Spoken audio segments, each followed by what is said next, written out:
One of the books that was the most helpful for me from a practical standpoint is Walking on Water by Madeleine L'Engle, which I actually mention in the book, recommend pretty strongly that people read it. And it's not as much about the practical side of it as it is the kind of philosophy of what it means to be a Christian who's trying to do creative work. And just helping me to think about why I was doing what I was doing and like what was going on under the hood of the car, kind of in the creative process, was really good for me, really helpful for me to like articulate some of my opinions that I had that I didn't even know I had because she gave them voice.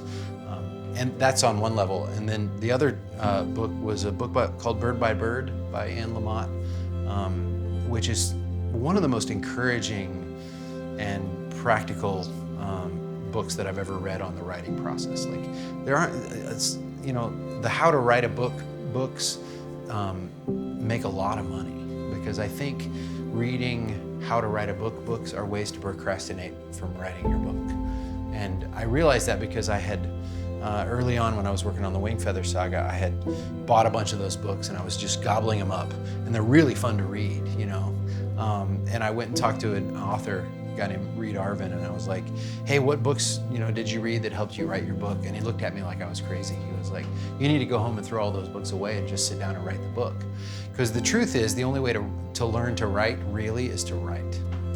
So the books that I recommend tend to be the ones that encourage people to get busy rather than the ones that offer little nuts and bolts bits of advice, because the nuts and bolts will take care of themselves.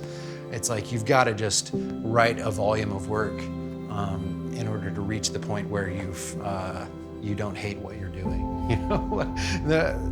So even with the Wingfeather Saga, my first book is it is what it is. It's fine, but there's no doubt that I was a better writer by book 4 than I was at book 1.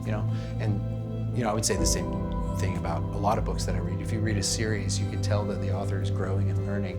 And so the only way to learn to write is to write.